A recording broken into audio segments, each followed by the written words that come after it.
Amen. Magandang hapon po sa ating lahat.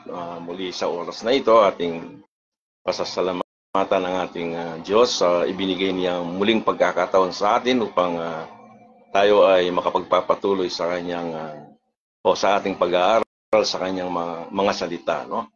So, nagkaroon ako ng pagkakataong makausap kamakailan ang isang kapatid na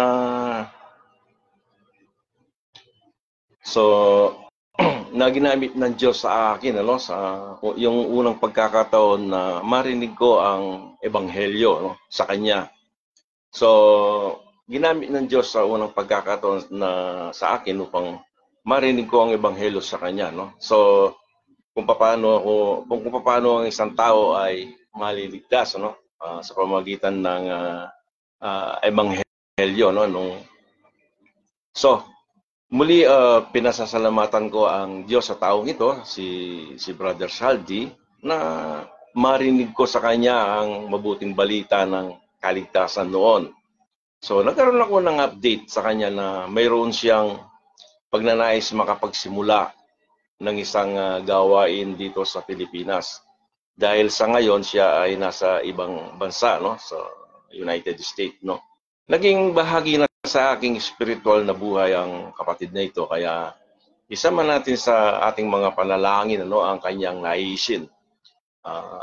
So, salamat sa Diyos dahil sa kanyang buhay, no. So ngayon, ating ipagpapatuloy ang ating pag-aaral sa salita ng Diyos, at ang ating paksa sa araw na ito ay alam ko na magkakaroon ng mga katanungan, ano, sa ating kaisipan o magbibigay ng karagdagang unawa sa mga katotohanan na ating na natutunan na, no, sa salita ng Diyos. Kung ang inyong method of studying the word of truth is not by rightly dividing it, at ito ay ayon sa utos ng Diyos, no? Ayon sa ibinigay na kapahayagan kay Apostol Pablo sa kanyang sulat sa 2 Timothy chapter 2 verse 15. Hindi madaling makita, no, ang katotohanan ng ating tatalakayin sa oras na ito. So napakahalaga sa pag-aaral ng salita ng Diyos na kung ano yung instruction na ibinigay sa atin ni Apostol Pablo. Ganoon din, ano, kung hindi ka naniniwala sa dispensational approach sa pag-aaral sa salita ng Diyos, maging hadlang ito upang makita mo ang malinaw na sinasabi ng banal na kasulatan.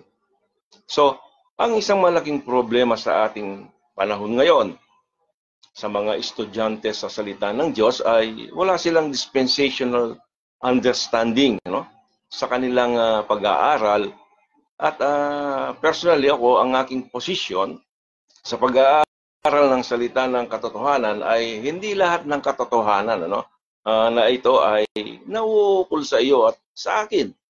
Ayon sa Hebrew chapter 1 verse 1, ang Diyos ay nangusap sa iba't ibang panahon at sa iba't ibang paraan, ano? At lahat ng mga bagay na naisulat sa nakaraan, ito ay para sa ating ikatututo. So, madalas kahit nakikita na nila kung ano ang nakasulat sa pahina ng kanilang Biblia, ay higit nilang pinaniniwalaan, ano, kung ano ang sinasabi ng tao o ng kanilang tagapagturo, no? So, bilang isang halimbawa, ang sabi ni Pablo, sa 1 Corinthians chapter 11 verse 1, "Be ye followers of me as I also am of Christ." So, ang utos na ito para sa iba ay mahirap gawin, ano? Bakit? Malinaw naman ang salita ng Diyos, ano? Be of followers of me, sabi ni Pablo. So, kung tinatanggap ng sino man na si Pablo bilang apostol ng mga hentil, ano, tulad mo at ako, ang sabi sa talatang nabasa ay kailangan natin siyang sundin, ano? Katulad ng pagsunod niya kay Kristo. Sabi din ni Apostol Pablo in 1 Corinthians chapter 14 verse 13. Ano ang sabi doon? Kung meron kayong Biblia, sundin niyo ko doon sa inyong sa ating pagbabasa, no? In 1 Corinthians chapter 14 verse 37, if any man think himself to be a prophet or spiritual, let him acknowledge, ano, the things that I write unto you are the commandments of the Lord. So, sabi ni Pablo, kung ikaw ay isang spiritual na tao at binibilang mo siya bilang siya siya yung apostol, ano? Ang sabi niya, kailangan nating i-acknowledge that the things that are right unto you, yung mga sinulat ko sa iyo, are the commandments of the Lord. Ito ay galing sa Diyos. Ito yung mga kautusan na nanggaling sa ating Panginoong Yesus na ipinahayag sa Kanya, no? Kung inaakala ng ninuman siya ay espiritual, dapat niyang kilalanin muna, no, ang mga sinulat ni Pablo, no, ay utos na galing sa Panginoon. Yun ang sabi ng verse. Katulad ng sinabi ko kanina, mayroong simpleng turo ang salita ng Diyos ayon sa mga sulat ni Pablo ay hindi tinatanggap ng karamihan, ano? Marahil ang dahilan ay ang kanilang sistema ng paniniwala. Yung lagi kong sinasabi, yung meron na kasi tayong system of belief sa ating buhay. Yung kung ano yung natutunan natin, nandun na yun sa ating buhay. So, kuminsan, ang system of belief na yan, mayroong mga bagay na mali doon dahil yun ang nakagisnahan na natin, mahirap na itong tanggalin sa ating buhay. So, sa kasama sa ating pag-aaral, yung kinakailangan yung maging open mind tayo, no? Or yung minanang turo na nagugat na sa kanilang puso. Siyempre, mahirap nang maghanap ka ng isang bagay na napakahirap sa isang tao, yung ikaw ay turuan, ano? Mahirap ito, no? Yung tinuturuan ka, sinasabi sa iyo yung bagay na kung ano yung totoo, pero dahil alam mo, yung sistema ng iyong paniniwala, yun ang nakagisnahan natin, yun ang tama, of course. So, yan ang ating ipaglalaban ngayon. So, meron pala tayong dapat na batayan sa ating pag-aaral, which is the Word of God, rightly divided. Ano? Alam naman nating mga Pilipino, may kasabihan tayo eh. Kung saan ako, sabi nga natin, kung saan tayo isinilang, doon din ako mamamatay. Yun ang lagi nating dahilan, ano, sa ating buhay. So, kaya kahit na nakikita na sa pahina, no, yung Biblia, nakita mo na yung pahina, kung ano yung nakasulat doon, ay parang hindi nila kayang tanggapin ang simpleng nakasulat sa kanilang Biblia. Totoo yan, ano? Totoo yan. Nanggaling din tayo dyan, ano? Kung ano yung nakasulat sa Bible, kung minsan, ipinipilit natin yung nalaman din natin sa iba. Lagi kong binibigyan na example yung personal kong buhay. Kung ang aking itinuturo, and then, mayroon kang tiwala sa aking pagtuturo. Ngayon, may tatanim sa puso mo, ipaglalaban mo yon. Ganun ang nangyayari sa buhay natin. Hindi mo pa tinignan sa banal na kasulatan. So sa aking pag-aaral sa salita ng Diyos, katulad ng mga Bereans, sila ay ikino-compare nila yung pag-aaral nila dun sa kung ano yung nakasulat sa Bible. Hindi yung sinasabi ng tagapagturo, no? Kailangan mong tignan yung salita ng Diyos. Kaya lagi kong sinasabi sa ating mga nakakapanood sa Bible study na ito, ay kailangan na tinitignan mo, no, kung ano yung sinasabi ng Biblia. Nung nasa elementary level pa ako, hindi pa uso ang mga gas stove noon. Naalala nyo siguro yan dahil kaso baka medyo malayo ang edad ko sa inyo, halos lahat ng tao ay kumukuha lamang ng mga panggatong, ano? So kumukuha lang sila ng mga panggatong, ano, doon sa mga ang ginagawa namin pala noon ay nagsisibak ng mga akasya, no, yung mga akasya sa amin dito sa Pampangang Kaliptos, ano, akasya. So at pagkatapos ito ay pinagpipiraso namin ng tamang sukat at ikinakabada ng 4 pieces by 4 pieces hanggang sa itaas, ano, mula base hanggang sa itaas. Ang problema dito kapag natanggal, ano, kapag natanggal yung nasa ilalim, nabubuwal, ano, yung kamada, yung mataas ang kamada nabubuwal. Katulad sa panahon natin ngayon, na marahil natatakot ang iba kung bakit ayaw tanggapin ang simpleng katotohanan sa turo ni Pablo na pwedeng makasira sa itinayong hanay, ano? Yung pagkakamada, no, ng kanilang mga doctrines, ano, na itinuro, no, sa kanilang simbahan, ano, sa ating mga simbahan, ano, mga local churches o sa anumang school of theology, na. So, meron na tayong mga natutunan, ano, sa mga eskwelahan, sa mga malalaking Bible school, ano. Kuminsan, meron na tayong mga hanay ng mga doctrines na nanduro na. Pero minsan natatakot tayo na baka mali, mayroong isang mali doon, ay hindi na natin tinitignan, hindi na inaaral, ano? To give you an example, ang utos ng tubig ng bautismo, ito ay isang pag-uulit na lang, ano? Ay isang turo hindi para sa body of Christ. Tingnan ninyo ang aking tingnan natin yung ating previous na lesson about baptism, no? Ay isang turo hindi para sa body of Christ, yung water baptism, no? Or sa panahon natin ngayon. In Ephesians chapter 4 verses 4, chapter 4 verses 4 to 6. Basahin ko sa inyo para makita ninyo kung bakit hindi naaayon sa ating panahon na ito, no? Verse 4, there is one body, one spirit, even as ye are called in one hope of your calling. Puro isang binabanggit dito, no? One Lord, verse 5, one faith, one baptism, no? One God and Father of all, who is above all, and through all, and in you all. Sabi niya rito. Ayon sa mga talatang ito, no? Tayo ay tinawag sa iisang katawan, no? Iisang espiritu, iisang pag-asa, iisang Panginoon, at iisang pananampalataya, at isang bautismo. Nakita natin dito na tayo ay mayroong isang bautismo. Napag-aralan natin ito sa nakaraan, ano? Ito ay, pag sinabi ng isang bautismo, isa lang. Wala nang pangalawa, no? Bakit natin ito dadagdagan kung hindi naman yun inutos para sa atin? Okay. Water baptism is exclusively for Israel only as required by the law. For them. Bakit? Sila nasa ilalim ng kautusan.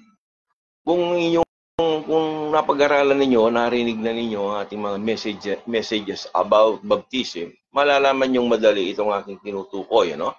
So, because as required by the law for them, ano, kailangan nilang gawin. Dahil sila ay nasa ilalim ng kautusan. So, I encourage you na panoorin niyo yung tungkol sa bautismo in my previous messages, no? So, ang nakikita kong isang malaking dahilan, ano, kung bakit hindi nila ito naiintindihan, no? Dahil hindi nila iniisip ang sinasabi ni Pablo upang bigyan sila ng pagkaunawa. Meron tayong definite message about consider Paul what he say, no? Sabi ni Paul, consider what I say, and the Lord shall give the understanding. So kung ating i-consider yung mga sinasabi ni Pablo sa kanyang mga sulat, ang Diyos mismo ang magbibigay ng kaunawaan sa atin. Kaya lang, ang problema, ayaw nilang tanggapin kung ano ba yung sinulat ni Pablo. So sa araw na ito, ating tutunghayan, ano, ang isang paksa na laging tampok sa mga dispensationalists. Ito ay binigyan ng emphasis pagdating sa pag-aaral sa salita ng Diyos, ano? Ito ay ating mababasa sa 2 Corinthians at sa Jeremiah chapter 31, no? If you are applying rightly dividing or matagal ka nang gumagamit ng rightly dividing, no? Sa pag-aaral mo sa salita ng Diyos, if you are rightly dividing in studying the word of truth, marahil iyon ang narinig ang bagong tipan or New Testament, no? Narinig na natin to, no? Palagi. Had been established by the death of Jesus Christ. Itong term na ito ay may kaugnayan din sa New Covenant, no? At ito ay programa o ito ay na-postponed. Yung New Testament and New Covenant for Israel, it was postponed. It was not yet implemented, ano? Marahil ito hindi kayang tanggapin ito. So, alam ba ninyo na pag sinabi nating New Testament, ang nasa isip ng marami, ito yung paglilipat merong isang fly-leaf between the Malachi, Old Testament, yun ang sabi, between the Matthew, no? Meron siyang fly-leaf, the New Testament ang nakalagay doon, no? The New Testament.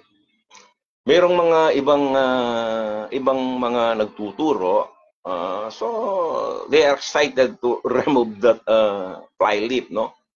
Dahil ang kanilang pananaw, ang New Testament is after the death of the testator. So inilagay nila yung New Testament doon, ano? Saan ba makikita yung Matthew chapter sa 27, no? Kung hindi ko magkamali, no? That is the death of Christ. That is our testator, no? Namatay ang ating Panginoong Yesus. Ang sabi nila, doon nagsimula yung testament. Anyway, I am agree ako doon dahil pagkatapos na namatay ang ating Panginoong Yesus, doon it was instituted the New Testament. Doon nagsimula yung New Testament. At hindi ito, pero ito ay na-postpone. Pag sinabi natin na-postpone, although it was already instituted, nandun na yan, pero ito ay na-postpone. Ibig sabihin, yung implementation niya, sumabay din. Bakit? Ang bansang Israel ay nahulog at hindi ito ipinatutupad sa panahon natin ngayon. Wala kang makikita na New Testament, yung body of Christ. Ito ay ipatutupad isang araw pagkatapos na kukunin ni Jesus ang body of Christ. Pagkatapos ng 7 taong kapigatihan, ano? Ang New Covenant will finally establish that day after the 7 years tribulation. Makikita natin later on sa ating pag-aaral, ano? Ang New Testament, sinasabi nila, ikino-consider nila that we are part of the New Testament and New Covenant. Wala tayong bahagi doon, ano? Dahil yon is exclusively para sa bansang Israel. Kaya nang dumating si Jesucristo ay upang kumpirmahin, ano, ang bagong tipan na ito. Ngunit alam nating lahat, siya ay dumating sa sarili niyang bayan, ano? Actually, yung Covenant and Testament is for the nation of Israel, ano? Subalit hindi siya tinanggap. At siya ay kanilang pinatay, no? Ipinako sa krus hanggang siya ay mamatay. Binigyan nga ng pagkakataon ng bansang Israel. When Christ nandun sa cross, siya ay nag-pray, no? Makikita ninyo, meron na tayong lesson about this extension of mercy illustrated by the parable of the fig tree, no? Makikita ninyo, basahin ninyo 'yon, ano? Ang Israel ay binigyan ng extension of mercy upang tanggapin nila ang kanilang king, ang kanilang hari, no? So, sabi ko nga, it was illustrated sa parable ng fig tree. Pero sa Acts chapter 7, still ang bansang ito ay naging matigas, no? Hindi nila tinanggap si Christ. Binato nila si Stephen, and they finally rejected the Holy Spirit, the Holy Ghost in Acts chapter 7 verse 51, ano? So, ang consequence nito, naputol, ano, ang kanilang ang programa para sa kanila ng Diyos na sila ay maghahari kasama niya, yung mga Jewish people, ano, yung mga believers, no, na pasamantalang naputol. At so merong ipinahayag ang Panginoong Yesus kay Apostol Pablo, no, ang isang sikreto na atin ang napag-aaralan, ano, in Ephesians chapter 3, basahin niyo ulit 'yon. Kaya ako inuulit ito para ating maalala, no, sa ating pag-aaral. So, ang sikreto na 'yon, which is hidden God since the world began, ano? Ito yung ipinahayag na sikreto una kay Apostol Pablo. So, ito yung tinatawag nating dispensation of the grace of God na mahigit ng 2,000 o 2,000 taon ang nakakaraan mula noon, ano? Dahil ang programa ng Diyos sa bansang Israel ay na-postpone. Kung hindi mo nakikita itong pagka-postpone na ito, hindi tayo nagkakaroon ng sa ating pag-aaral, there is no right dividing, ano? O wala tayong dispensational understanding pagdating doon sa pag-aaral sa salita ng Diyos. So, kailangan nating balikan, ano? So, ang ating topic is a dispensationally. And then, mayroon tayong tamang paghati sa salita ng Diyos. The implementation of the New Testament and the New Covenant to Israel ay ipinagpaliban din ng Diyos. Pinagpaliban, ano? Ito ang dahilan kung bakit ang New Testament ay hindi implemented, ano, sa panahon natin ngayon. Makikita natin mamaya sa ating pag-aaral, no? So, lagi nating sinasabi yung New Testament, New Covenant. So, tingnan natin, ano, ngayon, may tanong, no? May tanong dito tungkol sa talatang ito. Mayroong tanong sa 2 Corinthians chapter 3 verse 6. Basahin natin, ano? Verse 6, who also hath made us able ministers of the New Testament. Ito yung tanong kasi sabi natin hindi implemented yung New Testament. Bakit? Not of the letter but of the Spirit. For the letter killeth, but the Spirit giveth life. Ang tanong sa talatang ito ay bakit kung wala tayo sa New Testament, no? Kung bakit wala tayo sa New Testament, bakit sinasabi ni Pablo, also hath made us able ministers of the New Testament. Anong ibig sabihin nito? So, ang tanong na ito ay may kaugnayan sa kamatayan ni Kristo at ang pasimula ng tipan na ito. Meron yun, ano? Ngayon, titignan natin. Ngayon, nangyari na ang kamatayan ni Jesus, paano ito ipaliwanag, ano? Dito natin kailangan ang tamang paghati sa salita ng katotohanan. Kung hindi tayo nagra-rightly divide in the word of truth, hindi natin makikita itong pino-point out natin na ito about the Testament, no? The New Testament and the New Covenant. Ang mangyayari dito yung para sa ating lahat, ano? Pero hindi. Hindi natin makikita yan sa Scripture. In rightly dividing, ay kailangan ding isama maging ang mga sulat ni Pablo. Before, ang claim ko that all the letters by Paul, yung pinahayag ni Kristo kay Pablo, lahat na yan exclusively to the body of Christ. Pero hindi, no? Ngayon, nakita ko na hindi yun para sa lahat. Dahil kahit na ang sulat para sa body of Christ ay makikita sa mga sulat ni Pablo, from Romans to Philemon, ay kailangan ding ang tamang paghati dito, no? Kailangan din nating i-rightly divide yung sulat ni Apostol Pablo dahil maraming dispensationalists na claiming tinatanggap nila that all the epistles of Paul exclusively addressed to the body of Christ. Pero hindi yun, ano? Makikita natin yung sulat ni Pablo. There are different groups of people na kinakausap ni Pablo. Tandaan natin, sa sulat ni Apostol Pablo ay hindi lamang iisang grupo ang kanyang kaharap, no? O kausap in the early stage of his ministry. Sa panahong siya ay unang makakilala sa Panginoon, hindi lamang ang body of Christ ang kanyang kausap. There are other believers during those days. They are not part or belong to the body of Christ, no? Yung tinatawag niyang yung mga Jewish believers na sila ang tinawag ng ating Panginoong Hesus na little flock o yung mga munting kawan. Ito yung sa panahon ng ating Panginoong Hesus, sila ay mananampalataya sa Kanya, they are followers of Christ. Yun ang mga little flock. At umabot sila dun sa panahon ng yung Church of God after the death of Christ. Merong isang pangangaral doon about the gospel of God. Sila ay nasama doon, no? O belong, itong little flock na ito, sila ay naging bahagi ng Church of God at hindi yung the body of Christ, no? Malinaw sa pangbungad ni Pablo sa kanyang sulat sa 2 Corinto, no? Sa 2 Corinthians, ito ay naka-address sa Church of God.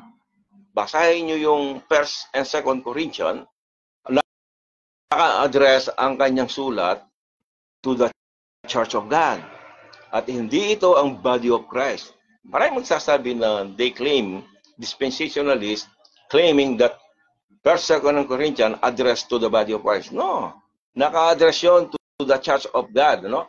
Ito yung inusig ni Pablo, ito yung pinag-uusig ni Pablo, kinukulong at pinapatay nang hindi pa siya mananampalataya. Ito yung Church of God. At hindi si Pablo ang nag-establish ng Church of God. Hindi siya ang nag-establish nito, no? Iba ang kanilang programa at sila ay bahagi sa New Testament and the New Covenant na instituted by Christ during his last days of his earthly ministry. So, yun ang ating titignan, ano? Yung New Testament na yun and the New Covenant in 2 Corinthians chapter 3 verse 6, ang kausap ni Pablo doon ay yung Church of God. And this Church of God, sila ay bahagi ng programa ng Israel about the Testament and the covenant given by Christ, established by Christ during the last days of his ministry. Merong First Covenant and the Second Covenant and the Old Testament and the New Testament. So itong in-establish ng ating Panginoong Yesus during his ministry, iyon lang bagong tipan, ano? Sa Tagalog, isa lang term ang ginagamit sa Covenant and Testament, tipan, no? Pero sa English version o maging sa ating KJV, ito ay dalawa, the New Covenant and the New Testament.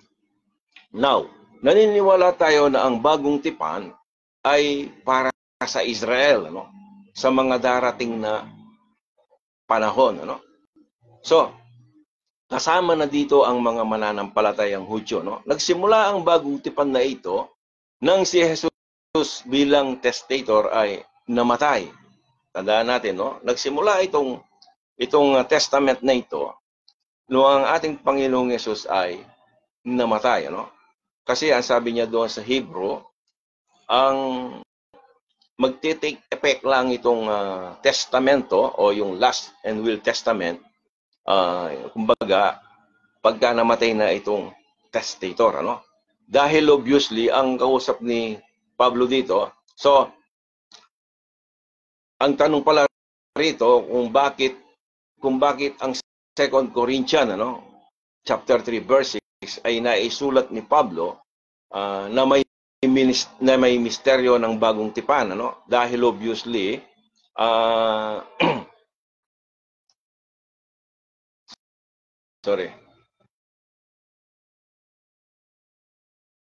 Dahil obviously, ang bagong tipan, pagkatapos ng kamatayan ni Jesus Christ, iyon, ano? Ang bagong tipan ay nagsimula pagkatapos na mamatay ang ating Panginoong Yesus. Pero sa programang ito, ay hindi sakop ang body of Christ. Ito ang ating tandaan sa ating pag-aaral sa salita ng Diyos. And this is my position, no? Sa mga panahong iyon, so iyon ay mayroon tayong transition period between these two entity. Mayroon tayong transition period between these two entity. Ang programa para sa kingdom and the body of Christ. So tayong mga hentil ay wala tayong bahagi sa anumang programa na inilaan ng Diyos sa bansang Israel. Wala tayong part doon. Ang pagtatatag ng New Testament o New Covenant ay exclusively implementation in connection to the coming kingdom of Jesus Christ. So ito yung dapat makita natin, no? Wala tayong bahagi doon. Kaya para maunawaan ito, kailangan nating magkaroon, ano, ng isang matatag na pundasyon. At ngayon ang New Testament and the New Covenant is almost interchangeable. Kaya nga sa Tagalog, isa lang, tipan lang eh. Pero mayroon silang pagkakaiba sa isang paraan, ano? Ang covenant ay nabubuo, no, habang may nabubuhay. Yung covenant. Habang ang testament naman ay disenyo kung ang isang tao ay mamamatay. Diba? Ang benepisyo ay pwede nang tanggapin ng pinagkalooban nito. Tandaan natin, ang covenant ay isang ito ay ginagawa sa pagitan ng dalawang partido. Ito yung covenant. Ginagawa sa dalawang partido na buhay pa sila, no? Katulad ng ng mag-asawa, no? Pag sila ay ikinasal, ito ay isang covenant sa pagitan ng dalawang tao. Ang parehong kontrata na pinirmahan mo ngayon ay isang covenant ang tawag doon, o contract. Nagtatapos ang covenant. By the way, ang covenant ay natatapos sa kamatayan. Ano? Kapag namatay na ang tao, wala na yung kontrata, no? Wala na yung covenant. Habang nagsisimula naman ang testament pagkatapos ng kamatayan, ano? Sa covenant, pag namatay, wala na, tapos na. Pagka naman sa testament, ang kamatayan, doon pa lang magsisimula, doon pa lang magti-take effect itong testamento, no? Kaya ang unang beses na ginamit ang salitang covenant sa KJV in Genesis chapter 6 verse 18. So ating titignan, ano?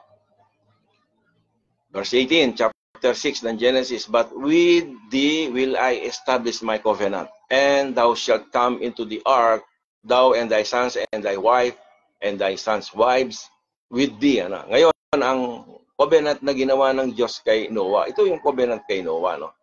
So, na hindi niya palulubugin muli ang lupa. Ibang tipan naman ang ginawa ng Diyos sa Genesis chapter 9, verse 11, verse 13. So, tandaan natin, ang covenant na ito regarding kay Noah, hindi na palulubugin muli ang lupa, no? "And I will establish my covenant with you. Neither shall all flesh be cut off anymore by the waters of a flood," sabi niya. Dahil pinalubog ng Diyos ang buong mundo, at ngayon ang kanyang covenant after the flood, hindi na niya palulubugin ng Diyos ang mundong ito, no? So kung meron kayong nakikitang lumulubog sa ibang lugar, ibang klase lang 'yon, ano? Ang lubog na ginawa ng Diyos, totally, ano? Buo, no? Maging ang pinakamataas na bundok, there's 20 feet high. So ibig sabihin, wala kang makikitang lupa during those days of Noah. "Neither shall there anymore be a flood to destroy the earth." Ang Diyos ay hindi niya i-destroy ang buong mundo by means of flood, no? Wala na, no? Hindi niya sisirain. Malilit na bagay lang ang nakikita nating lubog-lubog na yan, ano? "And God said," in verse 12, "This is the token of the covenant which I make between me and you and every living creature that is with you for perpetual generations." Verse 13, "I do set my vow in the cloud." Ano yung vow na yon? Yung vow na yon, yun ang tinatawag nating rainbow, no? Yung rainbow. "And it shall be for a token of a covenant between me and the earth." Kaya makikita mo yung rainbow, no? That's a token na hindi na napalulubugin ng Diyos ang mundo muli, no? Dito gumawa ng tipan ng Diyos kay Noah na hindi na niya muling palulubugin ng lupa. That is the covenant. Yun ang covenant ng Diyos kay Noah. Ibang tipan naman ang ginawa ng Diyos kay Abraham. So tinitingnan lang natin yung mga covenant na ito, no? Mamaya makikita natin yung covenant na niya definitely to Israel. So, ibang tipan naman ang ginawa niya sa Diyos kay Abraham. In Genesis chapter 15 verse 18, "In the same day, the Lord made a covenant with Abraham." Si Abraham, no? "Saying, unto thy seed have I given this land." Sabi niya, ibibigay ko sa iyo ang lupang ito, no? "From the river of Egypt unto the great river, the river Euphrates." Ito ang tinatawag na Palestinian covenant, no? Actually, sa history, yung land na ibinigay sa kanila na ito, yung pinuntahan ng bansang Israel, which is in ngayon nagkakaroon ng giyera doon, no? Yun ang ating laman ng ating kaisipan, no? But later on, ating tatalakayin yun, no? May kinalaman nito sa lupa, no? Itong covenant na to. At sa pangako ng Diyos kay Abraham, no? Na siya ay magiging dakilang bansa at ang kanyang binhi ay magiging tulad ng mga bituin sa langit at gaya ng buhangin sa dagat. Yan ay tipan na ginawa ng Diyos sa isang buhay na tao kay Abraham at saka sa Diyos. Isa pang tipan ay ang Mosaic Covenant. Ano yung Mosaic Covenant? Ito ay may kinalaman sa batas. May kinalaman ito sa batas. Gumawa ang Diyos ng batas na kontrata sa Israel. As a contract, no, between Israel and God, no?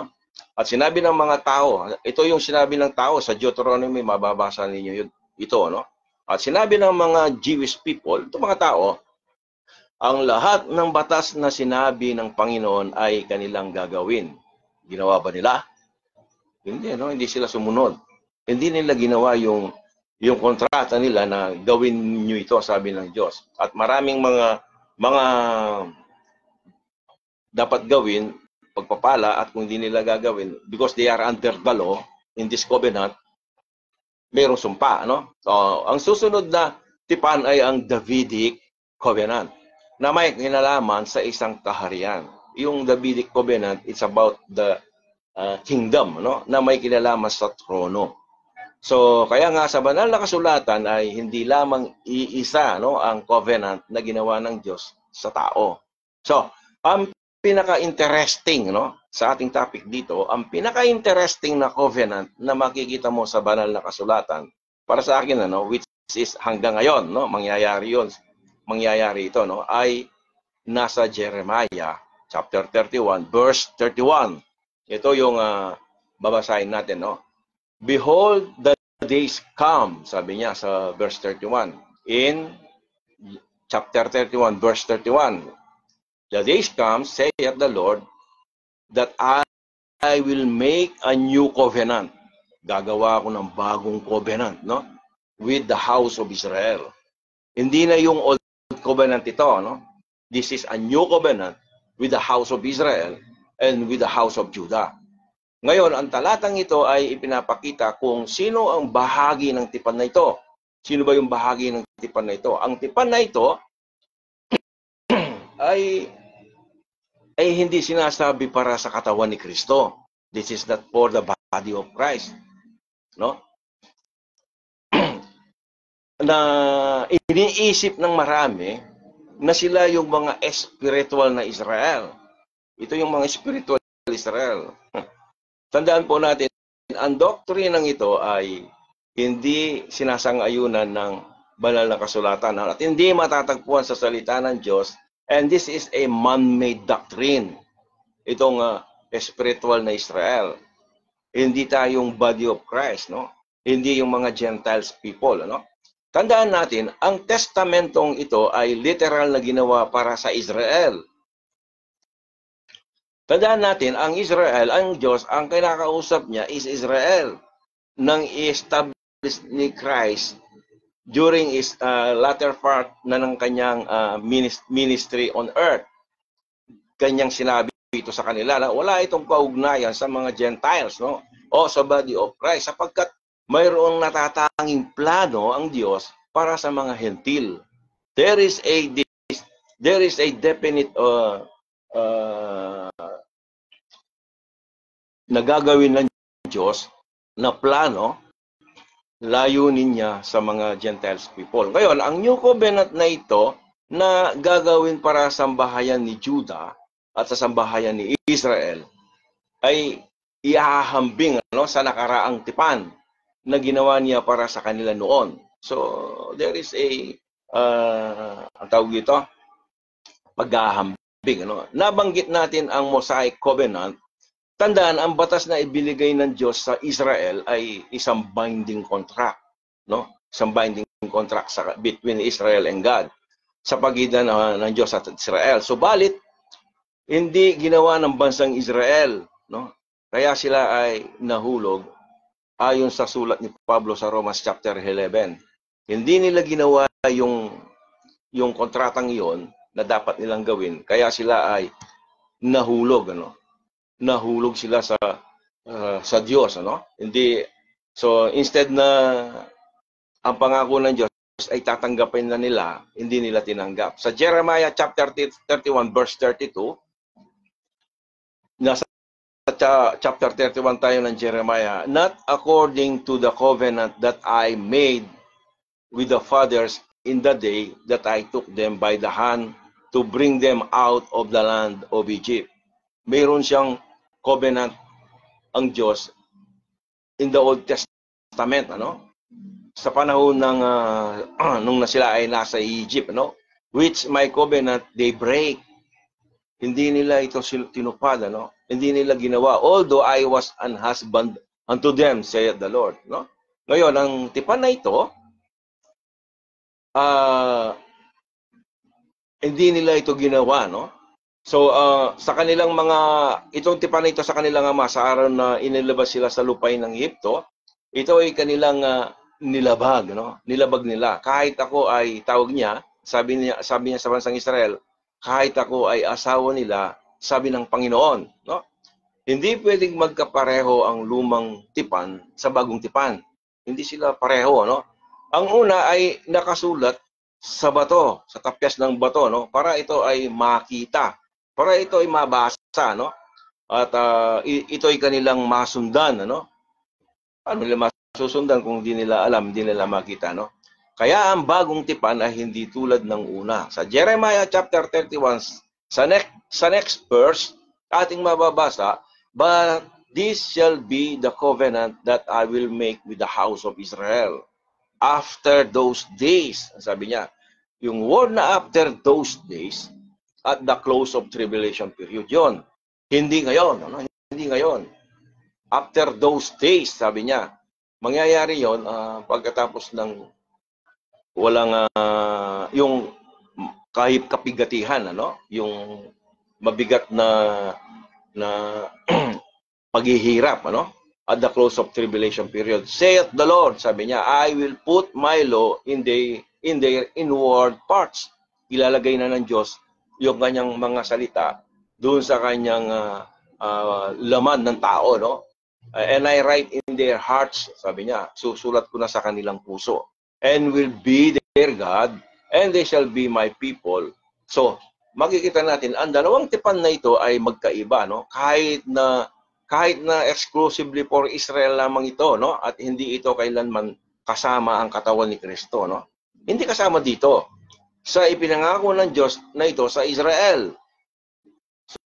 So, magkaiba, no? Sabi niya yung una, susulat sa tapyas na bato.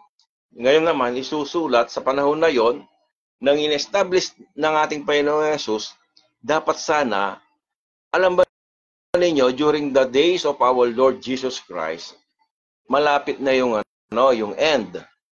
Ibig sabihin, malapit na yung kaya binabanggit sa mga sulat yung end of time.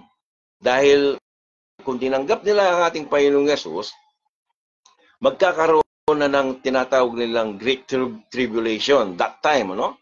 Subalit hindi nila ito in-accept, nagkaroon ng interval, no? Yung secret, although it is hindi ito naka-prophecy dahil secret eh. So, doon niya ipinahayag yung secret, ano? In between sa program ng Israel, sa program ng Diyos sa Israel, in between, nagkaroon itong secret na ni-reveal kay Pablo. There is a dispensational of the grace of God na nandoon, ano? Na nagkaroon ng sa pagitan ng panahon ng programa ng Diyos sa bansang Israel. So, tingnan natin yung verse 33. But this shall be the covenant that I will make with the house of Israel. Ito, ang aking covenant na gagawin ko sa bansang Israel.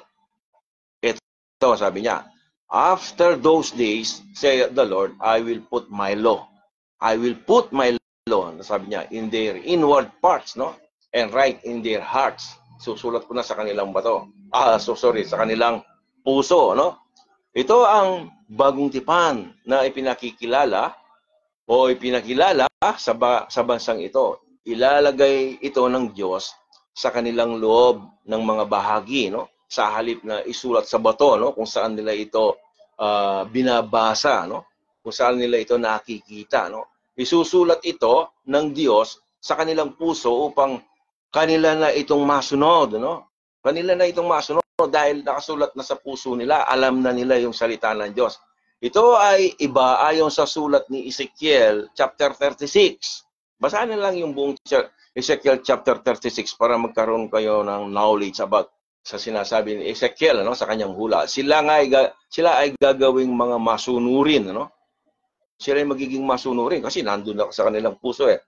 Ngayon, anong ginagawa natin ngayon? Nakasulat ba? Memorize natin. Kaya maya-maya nakakalimutan natin. Malilimutin na tayo, di ba?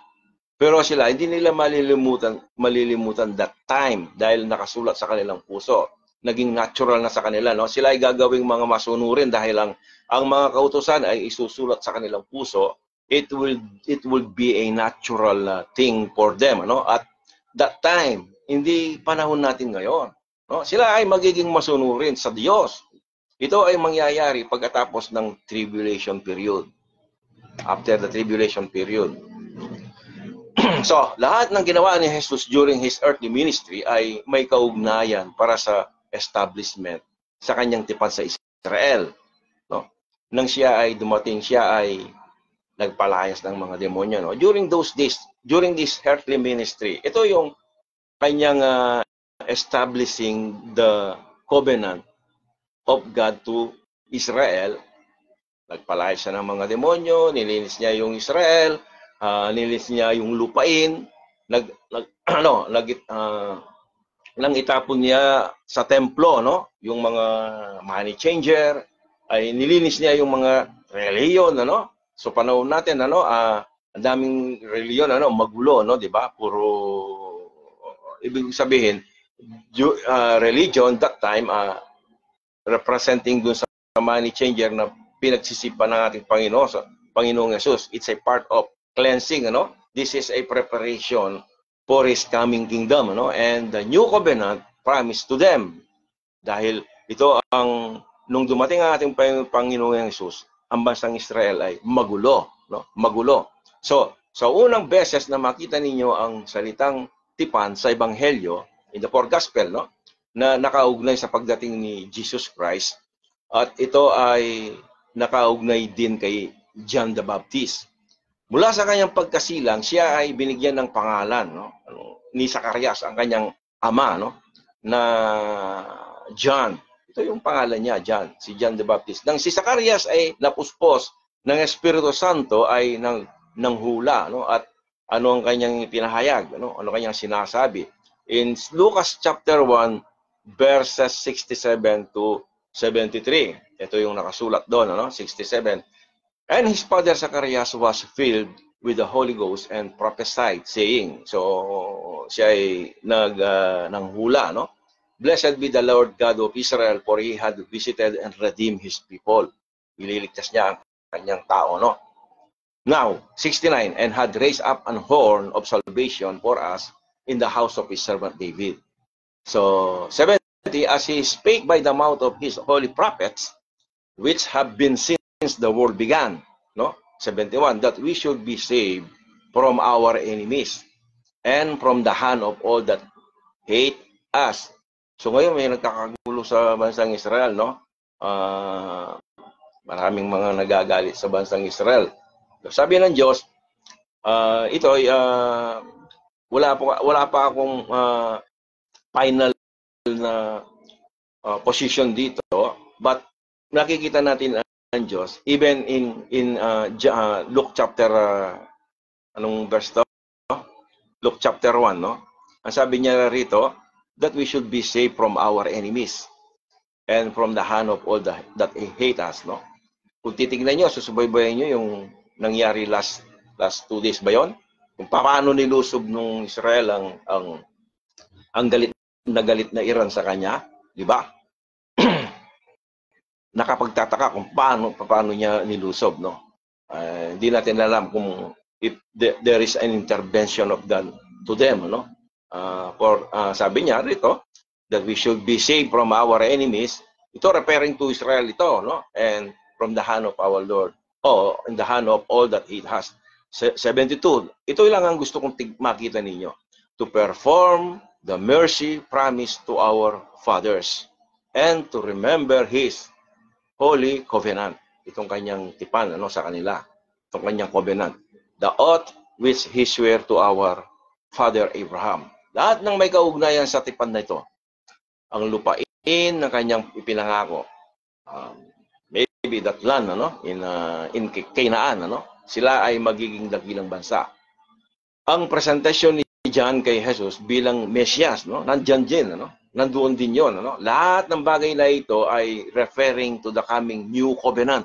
Lahat na yon, lahat ng pinakita ni Jesus, yung kanyang pagpapagaling, paglilinis ng tao, pagpapakain sa lahat ng mga 5,000, 3,000 people sa konting isda at tinapay, lahat niya, yung pagpapagaling sa mga tao, yan ay preparation for the coming new covenant, At ito ay magtatatag ng kaharian, Si Juan ay nangaral ng pagsisisi, di ba?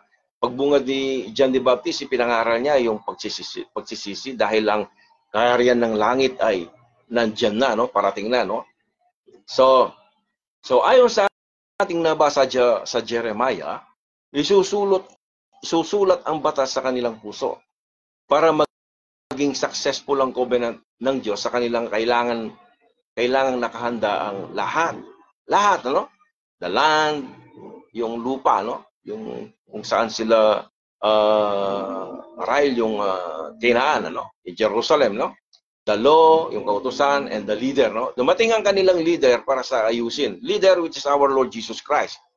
At hinanda niya ang bansang Israel at ang mga taong ito ay magiging masunurin sila, Dumating si Jesucristo sa lupa upang matupad ang lahat ng ito, Nang malapit nang matapos ang kanyang ministeryo, nung malapit nang matapos ang kanyang ministeryo on earth, bago siya patayin sa cross, ang huling ginawa niya kasama ang kanyang mga alagad ay ano?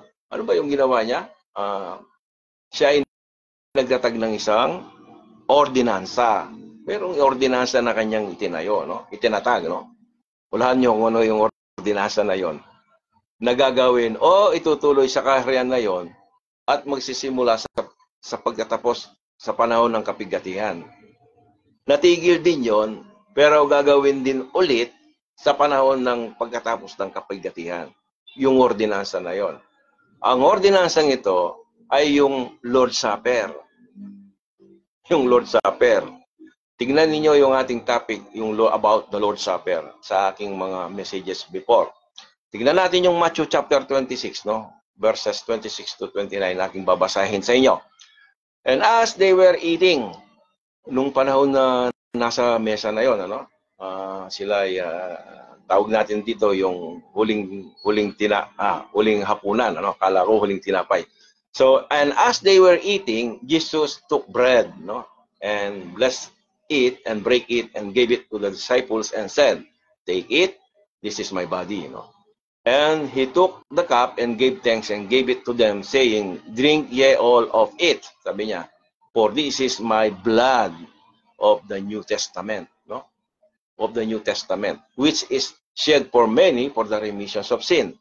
Ito ang dugo ng bagong tipan, sabi niya, ang bagong tipan hindi lang luma, hindi ang luma, kundi ang bago, itong bagong tipan, But I say unto you, I will not drink, ito tingnan niyo ito, I will not drink and sport of this fruit of the vine. Hindi na ako iinom itong bagong fruit of the vine, yung katas ng ubas, until that day. Tingnan niyo yung word na until that day, when I drink it new with yung new with you, kasama ko kayo, sabi niya, in my Father's kingdom. Kailan ba yon? During the millennial reign of Christ, before the end of the tribulation period, magsisimula yun. Sinabi ni Kristo sa kanyang alagad, hindi na siya iinom mula ngayon ng bunga na ito, ng ubas hanggang sa araw na yon, na inumin ko itong bago, this new, sabi niya, ito ay mangyayari at the close of the tribulation period. So, ito ang kaharian na tinutukoy sa Matthew chapter 6 verse 9.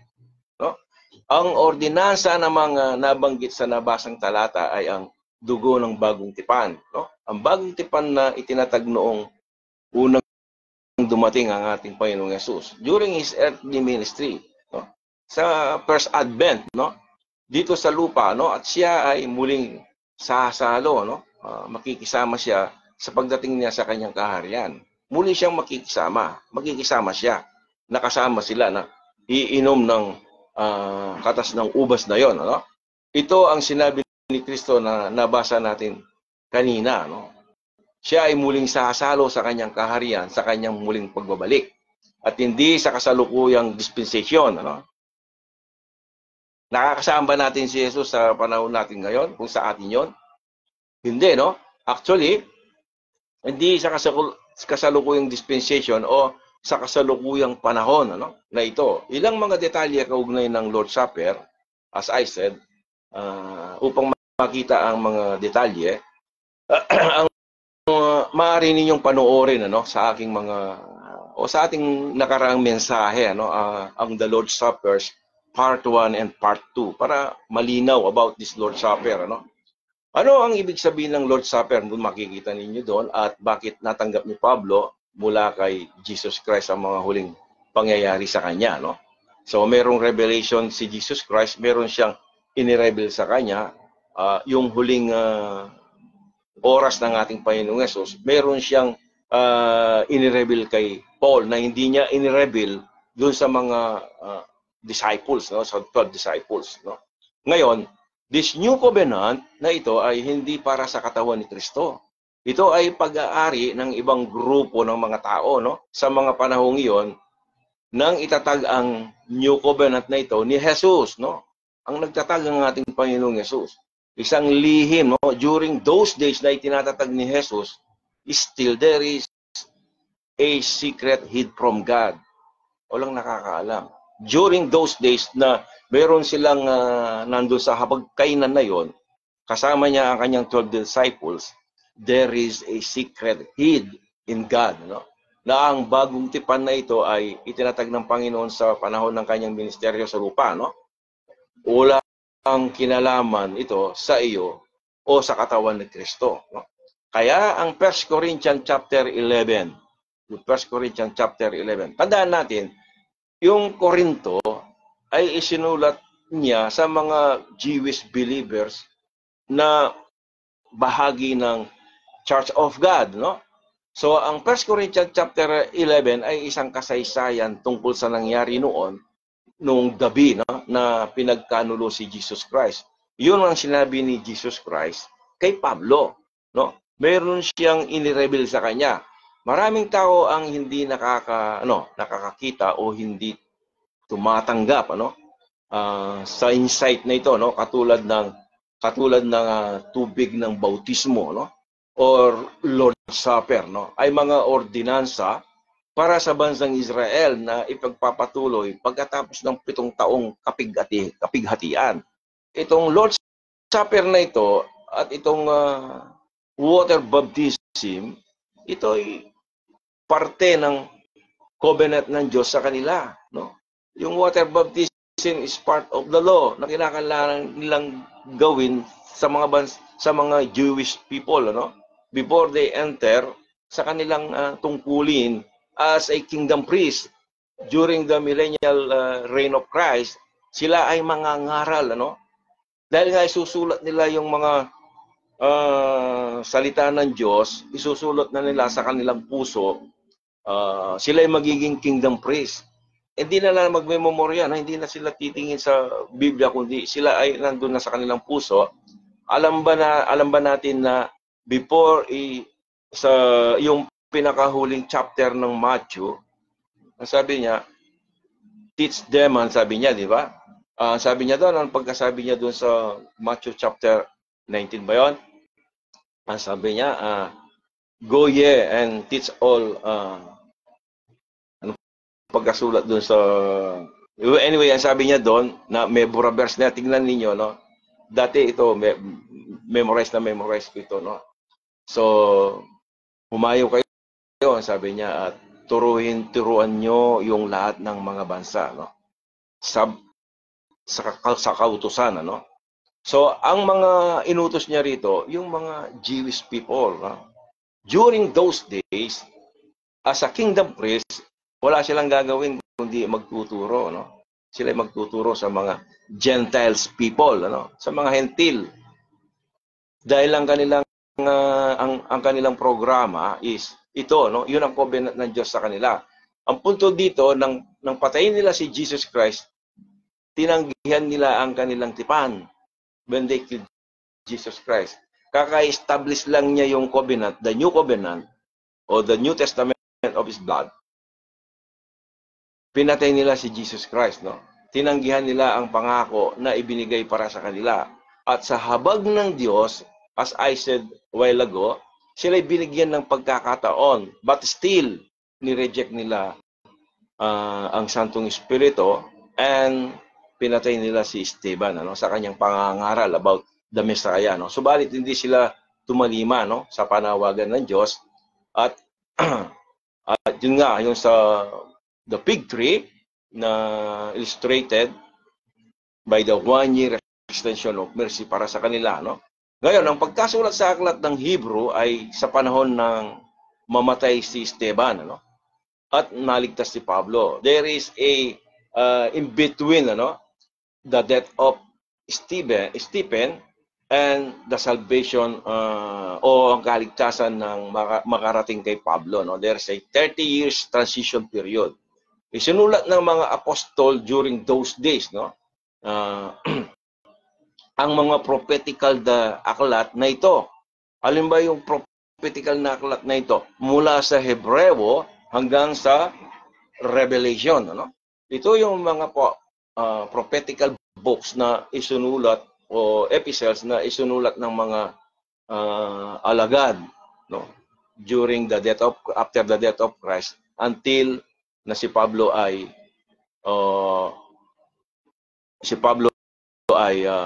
maligtas, ano? So, malaga ito ang 12 apostle. Tandaan natin, ang 12 apostol ay ang mga apostol sa Israel.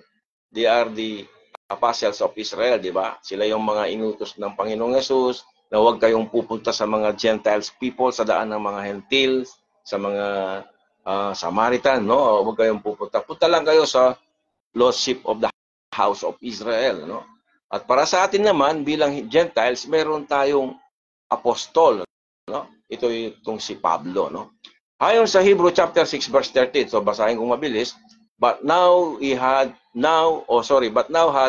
he obtained a more excellent ministry, by how much also he is the mediator of a better covenant, which was established upon better promise. Verse 7, for if the first covenant had been faultless, kung ito hindi naging perfect, no, yung nasunod nila, then should no place have been sought for the second. Nasaan ang second covenant, no? In verse 8, for finding fault with them, no, he saith, behold, the day comes, sabi niya, saith the Lord, when I will make a new covenant. Ako'y gagawa ng isang bagong tipan, ano, with the house of Israel and with the house of Judah, not according to the covenant that I made with their fathers in the day when I took them by the hand to lead them out of the land of Egypt. Meron covenant ang Diyos, the old covenant during in the land of Egypt, no? Na sila ay iligtas sila sa pag-aalipusta ng Pero, no? Because they continued not in my covenant and I regard them not. Tingnan ninyo. Dahil hindi sila nagpatuloy sa kanilang kontrata sa Diyos, na tuparin nila yung inutos ng Diyos, hindi nila alalahanin, ano? Saith the Lord, sabi niya. Verse 10, for this is the covenant that I will make with the house of Israel after those days.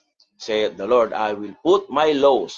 Ito, makikita mo sa Hebrew, kinot niya yung sinabi doon sa Jeremiah, no? Kinot lang niya, no? I will put my laws into their mind and write them in their hearts, sabi niya. And I will be to them a God, and they shall be to me a people, sabi niya. And they shall not teach every man his neighbor. Tingnan niyo ito.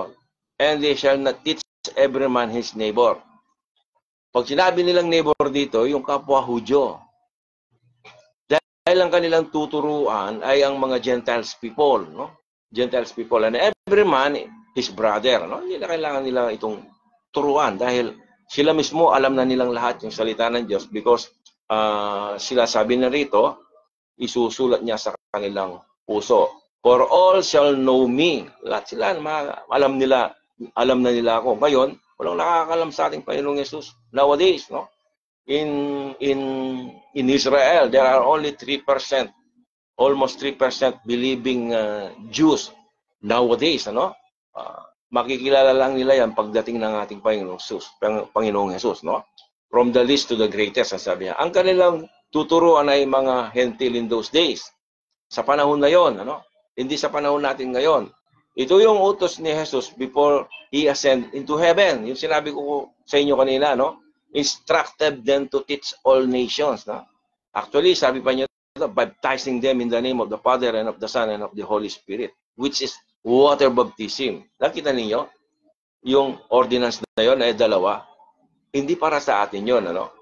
Exclusively for Israel, no? For I will be merciful to their unrighteousness, and their sins and their iniquities will I remember no more. There is a time for restitution, ano? In those days, ano? In that He said, a new covenant. Merong isang bagong tipan. He had made the first old, ano? Now that which decayeth and waxeth old is ready to vanish away. Yung old na yon, yung during those days na sinabi ng ating Panginoong Yesus, now that we, sabi niya, a new covenant He had made the first old. There is a first old, now, sabi niya, that which decayeth. Yung baga nasisira na, sabi niya sa, hindi ganun yung direct na word, no? And waxeth old is ready to vanish away. Pwede nang, sabi niya, ngayon ay, ayon sa verse 13, isipin ng mga salitang yon habang isinusulat niya ang mga ito, no? Ang pagkasulat sa aklat ng mga Hebreo ay sa panahon ng unang makakilala si Pablo, no? Sinabi niya, ang lumang tipan na ito is, yung lumang tipan, no? Is ready to vanish away or handa na itong mawala, no? Itong old covenant na to. Malinaw na mayroong transition period, no? Dahil hindi niya ito sinabing tapos na. During the time of our Lord Jesus o ni Pablo, malapit nang mawala, vanish away. Bakit? Kasi during those days, mayroon pang mga natitirang tao o believing Jews in those days, no? Sa panahon ni Apostol Paul. Kaya malapit nang mawala, madiminis, no? Until such time, wala na yung old program, totally mawawala na, mapostpone na, no? I mean, totally na solid the body of Christ. Yun ang transition period, no? A new covenant or New Testament na ito ay hindi nangyayari, ano? O hindi pa implemented sa panahon natin ngayon. Walang nangyayari ngayon, implementation, dahil ito ay na-postponed, no? Bilang programa sa bansang Israel. Hindi katulad natin, di ba? Pinapractice natin itong bagay na ito, pero it is not for us. It is exclusively for the nation of Israel. Bakit mo pa-practice? Hindi naman sa atin. Kasi, tignan mo ayon sa pangako ng Diyos sa tipan na ito, no? Isusulat niya ang kanyang mga salita sa kanilang puso. Sa araw na yon, no? Hindi sa araw na to. O kung sa panahon na yon, kung isusulat niya, nung sinabi nilang ng ating Panginoong Yesus, sa araw na yon na tumutukoy dito, tignan natin, at sila ay lalakad ng may perpektong pamumuhay sa hindi na sila magkakasala. Sa ngayon ba mayroong nakakagawa ng ganito sa atin? Kung ang tingin mo ang tipan na ito ng Diyos sa tao ay nagaganap sa panahon natin ngayon, no?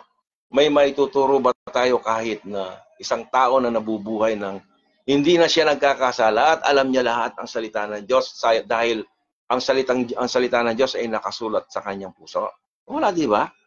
It is exclusively written and promised to Israel. Sa makatuwid, ang talatang ito sa 2 Corinthians chapter 3 verse 6 ay hindi para sa body of Christ. Dahil ito ay naka-address sa Church of God. No? Ang bagong tipan sa verse na ito ay hindi pwedeng hindi pwedeng maging atin, no? Isang Bible doubter, no? Doubter, yung mapag-alinlangan, na ngayon, ang magsasabing hindi ko alam. Ang verse na ito ay sinasabi that we able to minister of the new covenant. Hindi sa body of Christ na ito sinasabi. ay hindi ang body of Christ ang tinutukoy ni Pablo sa talatang ito, kundi ang mga Jewish believers that were present during his earthly ministry. Mayroong mga Jewish believers. In fact, sa katunayan, siya ay pumunta muna sa mga Hudyo bago siya, bago sa mga Hentil to preach the gospel of God. Hindi niya pinreach yung grace of God, dispensation of the grace of God. He preached the gospel of God. Di ba? Nung inutos ng anghel na i-separate Barnabas in chapter 13, kung hindi ako magkamali, verse 13, sineparate niya si Barnabas and Paul for a special work. And then they preached the gospel of God in Romans chapter 1 to 4. So remember that this gospel of God is not the gospel of grace, dahil magkaiba ang konsepto ng mga ebanghelyong ito. Ang konsepto ng gospel of God is that Jesus Christ is the Son of God, Siya ang anak ng Diyos, and declared by the power of His resurrection. Romans chapter 1, Romans chapter 1, verses 1 to 4, While the gospel of the grace of God is the death, burial, and resurrection of Jesus Christ. Di ba magkaiba? Magkaiba yung ebanghelyo na ipinangaral ni Pablo sa mga Hudyo at ang ebanghelyong ipinangaral niya para sa body of Christ. For I am not ashamed of the gospel of God, for it is the power of God unto salvation, to the Jew first, sabi niya, and to the Greek, So nauna siya sa mga Hudyo, Isang Bible doubter lamang, mapagaling-langan na naghahanap ng mali sa dispensational theology, Isang tao lamang na nagsisikap na suportahan ang kanilang sariling pananaw. Isang tao lang na may biased denominational agenda, upang kanilang protektahan ang kanilang unbiblical doctrine made by man. So sila lamang ang mga taong hindi nakakakita sa simpleng sinasabi ng talata o sa simpleng sinasabi ng salita ng Diyos. Napakahalaga sa pag-aaral ng salita ng Diyos ang magkaroon ng katapatan, yung faithfulness sa puso mo, yung honesty, sa sarili natin sa pag-aaral ng salita ng Diyos sa kanyang sarili. Kailangan lang nating tanggapin kung ano ang nababasa natin sa salita ng Diyos. What is written or what is said the scripture, Kung ano ba yung nakasulat mismo sa iyong Biblia, hindi ang sinasabi ng tao. Yes, of course, ako may sinasabi ako. But yung binabanggit ko sa inyo, yung binabanggit kung tinatalakay natin na salita ng Diyos, yun ang ibig kong sabihin. Hindi ang sinasabi ng tao, kailangan nating magkaroon ng bukas na kaisipan, upang tayo ay matuto. Upang tayo ay matuto, kailangan na magkaroon ng bukas na kaisipan. Hindi yung lagi ko sinasabi ito, Hindi para yung nasa loob ka ng kwarto, in a box, nandun ka lang.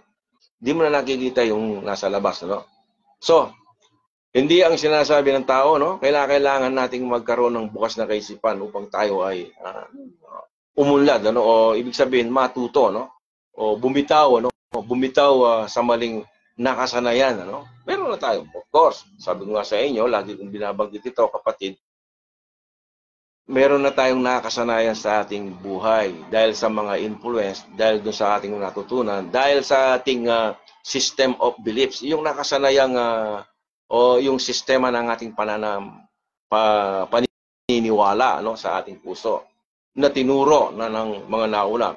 Merong nagturo na nauna sa atin, di ba? Yung ating mga mahal sa buhay, sa ating mga kaibigan, sa school, So, ngayon, magiging system of belief na yon sa ating puso. So, kailangan nating bumitaw sa mga maling nakasanayan at handang mag-aral na muli based on Scripture, rightly divided. Bago tayo magtapos sa ating pag-aaral, nais kong i-recap ang ating naging pag-aaral. Tandaan lang natin ito. The New Testament and the New Covenant was instituted by Jesus Christ in His earthly ministry, and it was promised to Israel. Sa Israel ito, kapatid. Kung ating titignan ang pagkakasunod sa timeline mula sa pag-establish ni Jesus sa tipang ito sa bansang Israel, no? Hindi nila ito tinanggap. Hindi nila ito tinanggap. At siya ay pinatay, no? Siya ay pinako sa krus. After na siya ay namatay, ang tipan na ito ay nagkaroon ng saysay. What I mean saysay? After the death of the testator, yung testament, ito ay nagkaroon ng effect. Nagkaroon ng saysay. Subalit dahil hindi nila tinanggap ng bansang ito ang tipan ng Diyos para sa kanila ay pansamantalang natigil, ano? Its implementation, yung kanyang pagpapatupad, no, dahil we are in this present age under the dispensation of grace, no? Hindi para sa atin to, no? So sa panahon natin ngayon, tayo ay walang tipan sa Diyos. Meron ba tayong tipan sa Diyos? Ang tipang ito ay muling ipagpapatuloy lamang, no, sa katapusan ng panahon ng kapighatian. So ano ba sa panahon natin ngayon? Ano ba yung sa panahon natin ngayon? Sa panahon ngayon, ang Diyos ay nakikitungo sa Israel. Nagkakaroon lamang tayo ng, sa panahon ang Diyos pala, siya ay nakikitungo sa Israel. Ang plano ng Diyos, nagkakaroon lamang tayo ng daan upang tumanggap ng pagpapala sa Diyos kung ating pagpapalain ng bansang Israel. If we bless them, God will bless us, no? Bilang bahagi ng pangako ng Diyos kay Abraham. Yun ang pangako ng Diyos kay Abraham, no? Now, subalit when they finally rejected God in Acts chapter 7, lahat ng plano ng Diyos para sa bansang ito ay pansamantalang natigil. Natigil ang lahat ng mga plano ng Diyos, yung programa para sa kanila. Dito nagsimula nagsimulang nakitungo, no, ang Diyos ng walang pagtatangi. Wala nang Hudyo, wala nang Hentil, ano, sa panahon natin, no? So, sa pangakong kaligtasan sa panahon natin ngayon, wala nang pagtatangi ang Diyos. Kailangan lang tayong manampalataya, no, sa ginawa ng ating Panginoong Yesus doon sa cross, no? Ito ngayon yung sa panahon natin. Siya ay namatay, inilibing. Ito yung ebanghelyo na lahat tayo ay magiging magbe-benefits, no? Kay Hentil, kay Hudyo, sabi niya, there is no difference between the Jews and the Gentiles in this present time, no? Ang ating Panginoon Jesus, which is the gospel, siya ay namatay, inilibing, at muling nabuhay sa ikatlong araw. Kaibigan, ito lamang ang paraan, ang ebanghelyo na dapat nating sasampalatayanan, ano? Kung mayroon mang ibang paraan o nakadugtong sa ebanghelyong ito na ipinangangaral, no, ni Apostol Pablo, no? Since then in-reveal ni Jesus Christ sa kanya, ito isang salaysay, no? Isang salaysay lamang isang salaysay lamang ng tao, no? Hindi ito galing sa Diyos, ano? Kung ito ay idinagdag o idinugtong lamang sa ebanghelyong ipinagkaloob sa atin ng ating Panginoong Yesus, no? So, muli, tayo ay pasamantalang ating tutulin. We will continue next time. At let me close in prayer. Lord, marami pong salamat sa pagkakataong muli na kami ay makapag-aral sa iyong mga salita. It's a privilege, Lord, na aming matunghayan ng iyong banal na salita at aming magkaroon po kami ng pagpakumbaba na kami ay matuto sa inyong mga salita. Maraming salamat, Panginoon, sa mga kapatid na nakasama ko. Bless them po. Pagpalain po ninyo, Panginoon, ang aking mga kapatid na patuloy kaming matuto sa inyong mga salita. At kung mayroon man silang katanungan, Panginoon, nanawa ikaw po ang magbigay ng mga kaunawaan sa amin upang maintindihan naming lubos ang iyong mga salita. At sa mga kapatid, mga kaibigan na nakakapagbukas sa programang ito, sa mga mensahe na kanilang maririnig, nawa maging daan ito upang kami ay maging daan o maging makakatulong sa kanila upang sila rin ay makapagsimula makapag-search sa iyong mga salita, Panginoon. Kaya muli, pinasasalamatan po namin kayo sa ginagawa mo sa aming araw-araw na pamumuhay. At kami ay nabubuhay ngayon dahil sa biyaya ng iyong pinagkaloob sa amin. Salamat po sa kaligtasan na ikaw ay namatay, inilibing at muling nabuhay. Pero Panginoon, ito yung aming pag-aasa sa aming panahong ito. Kaya ito po ang aking hiling at samot dalangin sa matamis na pangalan ng aming Panginoong Yesus. Amen. So muli, magandang hapon sa ating lahat. Maraming salamat sa atin, and to God be the glory. At bago ko tatanggalin ang ating i-stop. So nais ko lang pasalamatan yung maging nakasama natin sa ating pag-aaral, si Pinsan Nelvin, si Brother Nemi, si Moldes, nasa Arabia po yan, sa ating kapatid na yan. Si Rogi si Brother Ricky Dungka, si Jency, and then si Don Cesar, at saka si Brother Ricky Pangilinan. So maraming salamat po sa inyong lahat at pagpalain po kayo ng Diyos sa ating buhay. So siya po mag-ingat sa ating pasamantalang pag-iwahiwalay. To God be the glory.